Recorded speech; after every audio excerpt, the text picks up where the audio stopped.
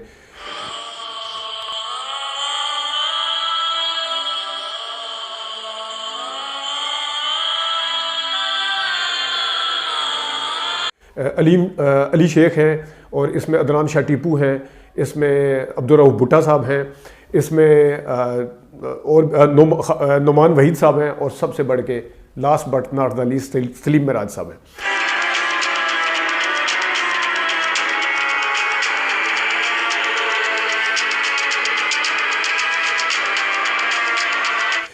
नाज़रीन, फिल्म की जो अच्छी बातें हैं वो डिस्कस करते हैं।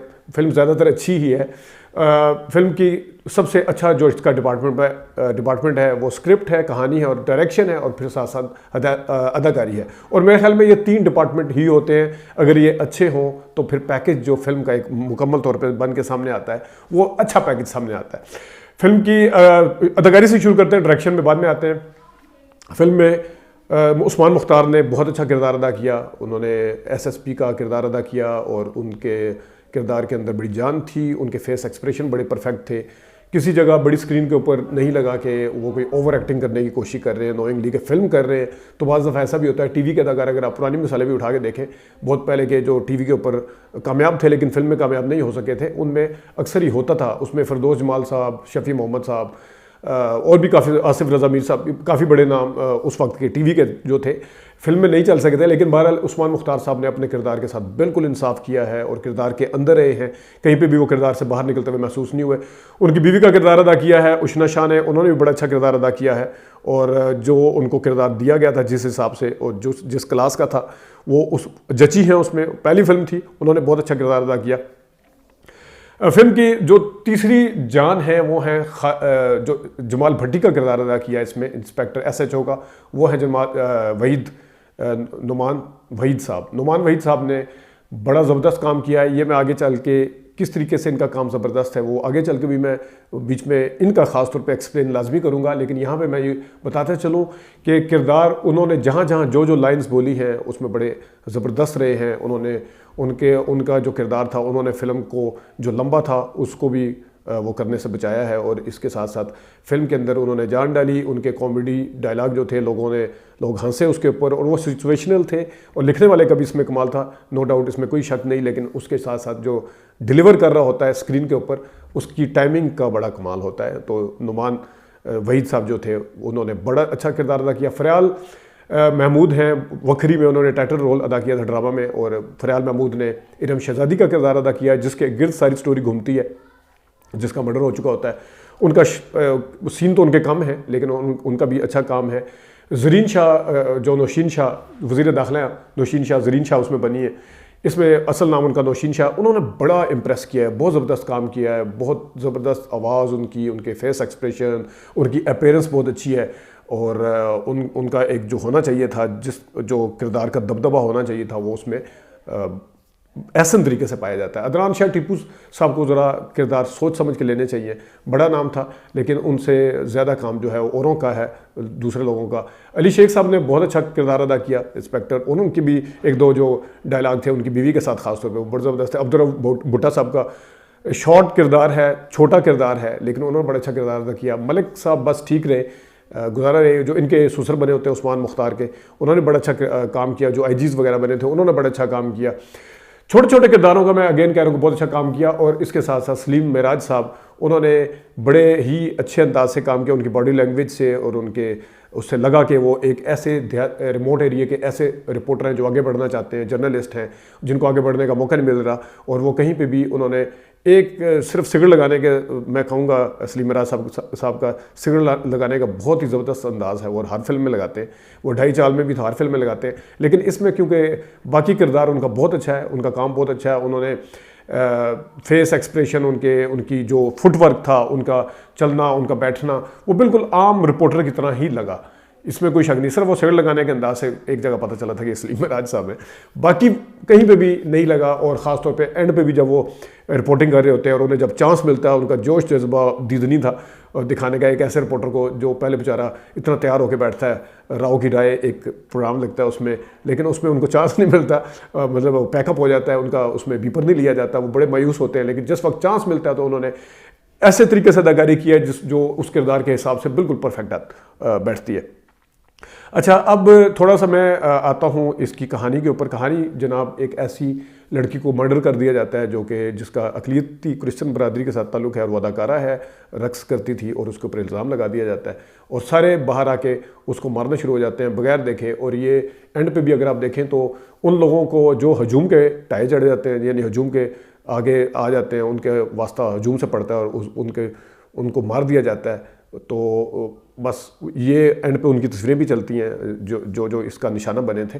लेकिन बहरहाल इसमें भी यही चीज़ दिखाई गई है, जिसको मर्डर जो है हो जाता है और उसको सॉल्व करते हैं जाके एसएसपी उस्मान मुख्तार जो सरमद बने हुए हैं इसमें, और उसके साथ फिर वो उसके कातलों तक कैसे पहुंचते हैं, कैसे बीच में डायलॉग है, उसकी ट्रीटमेंट कैसी है, ये आप फिल्म जाके देखिएगा। लेकिन कहानी जो है वो बहुत ज़बरदस्त है।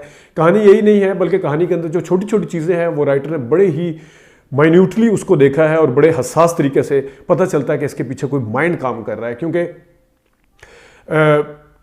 जो डायरेक्शन के ऊपर मैं बाद में आता हूँ, कहानी के हवाले से देखा जाए छोटे छोटे किरदारों के साथ मैसेज दिया गया है, छोटे छोटे किरदारों के पास भी मैसेज है और उसके अंदर मुनाफिकत दिखाई गई है, सोसाइटी की मुनाफिकत दिखाई गई है। मिसाल के तौर पे एक जगह कहता है कि गाने सुनना तो बहुत बुरी बात है, म्यूज़िक सुनना, वो तो नाचती थी उसको मार दिया, साथ ही उसका मोबाइल बजता और मोबाइल के अंदर म्यूज़िक चल रहा होता है। इसी तरह के 2-3 जगह के ऊपर उन्होंने मुनाफिकत दिखाई है। वो आप जब देखेंगे आपको मज़ा आएगा। तो कहानी बड़ी जानदार है, उसकी ट्रीटमेंट जो है हदायतकारी।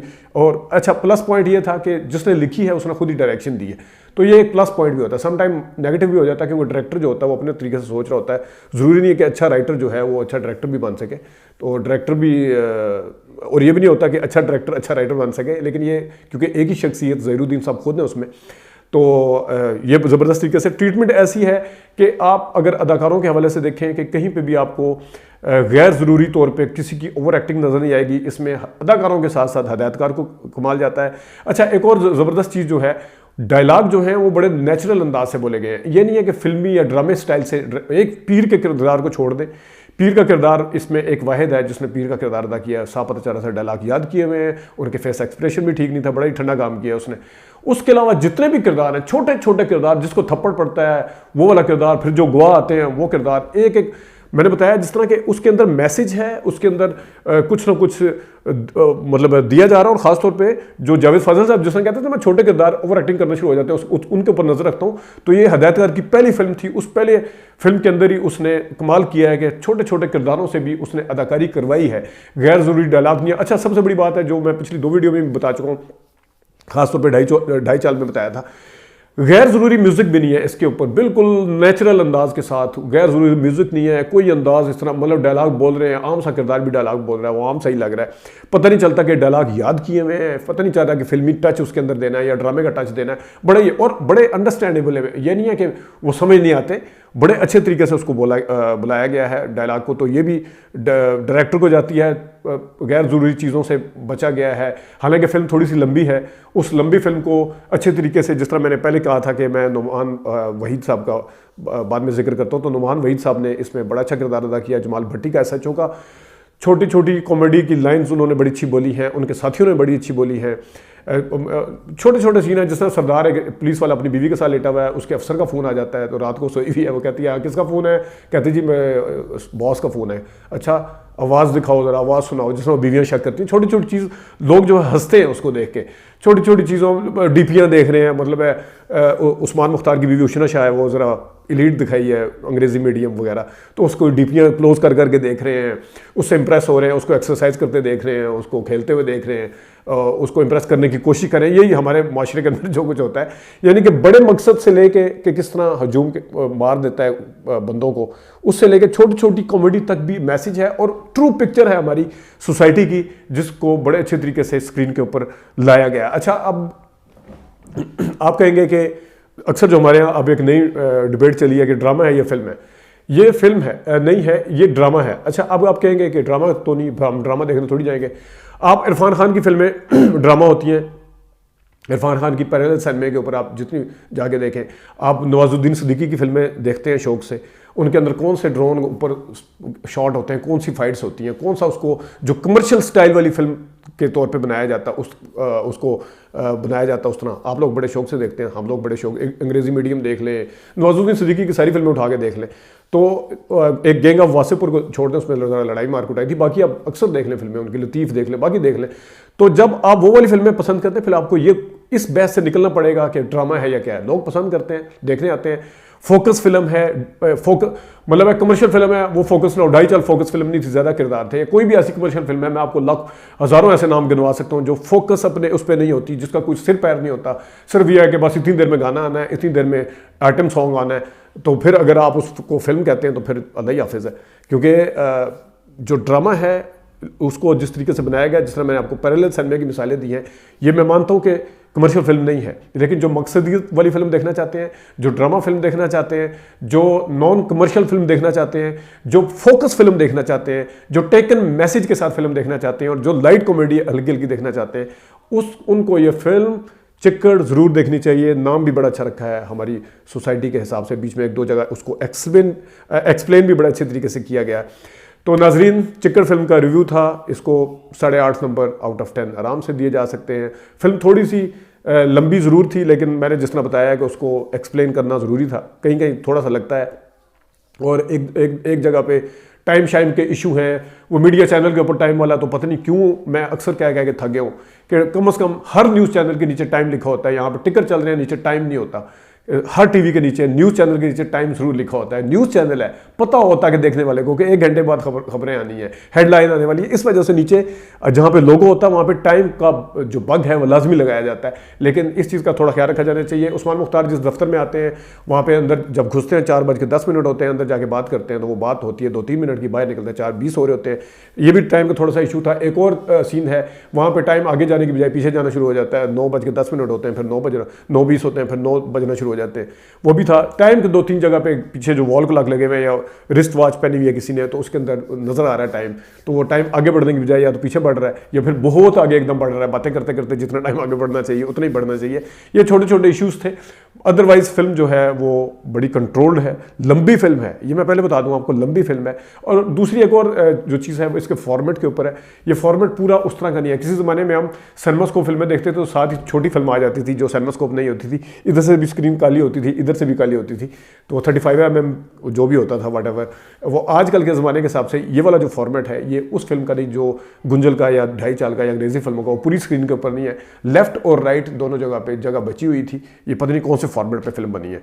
अदरवाइज फिल्म अच्छी है। चिक्कड़ जिन्होंने जो मैंने एक्सप्लेन किया है, जो लड़ाई मारपिटाई देखना चाह रहे हैं वो बेशक ना जाएं, आइटम सॉन्ग देखना चाह रहे हैं बेशक ना जाएं, बाकी सारे कॉमेडी देखने भी जा सकते हैं, मैसेज देखने भी जा सकते हैं, संजीदा और ड्रामा फिल्म देखने के लिए भी ये फिल्म देखी जा सकती है। अपना ख्याल रखिएगा नाजरीन। अभी तक के लिए इतना ही, इजाज़त दीजिए। अल्लाह हाफ़िज़।